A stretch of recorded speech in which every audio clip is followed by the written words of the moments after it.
Himas rehas ang lalaking wanted sa kasong child abuse matapos maaresto ng kapulisan ng Technical Support Company ng Regional Mobile Force Battalion 7 noong ika-22 ng Hunyo sa Purok Judas Belt, Barangay Babag, Lapu-Lapu City.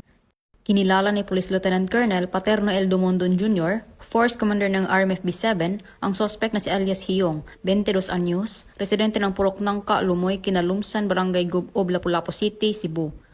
Batay sa ulat, bandang 1:26 ng madaling araw nang isinagawa ng kapulisan ang operasyon na nagresulta sa pagkaaresto ng sospek sa bisa ng warrant of arrest para sa kasong paglabag sa RA 7610 o Child Abuse Law. Samantala, kasalukuyang nasa kustodiya ng LCP o Custodial Facility ang sospek para sa dokumentasyon at tamang disposisyon. Panawagan po, ang Batas Republika 7610 ay proteksyon ng bawat bata. Ito'y laban sa pang-aabuso, pagsasamantala at diskriminasyon. Huwag natin hayaan na may bata na masaktan o mawalan ng pag-asa. Obligasyon nating lahat na protektahan sila. Bawat paglabag sa Republic Act 7610 ay may kaakibat na parusa. Itigil ang pang-aabuso, isumbong ang krimen.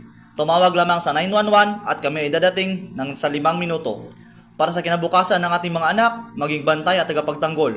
Magtulungan tayo para sa ligtas at mapagmahal na kinabukasan ng ating kabataan. Mula dito sa Central Visayas, ako ang inyong Police News Network Correspondent, Patrolwoman Flora May Asares, alagad ng batas, tagataguyod ng Balitang Pulis.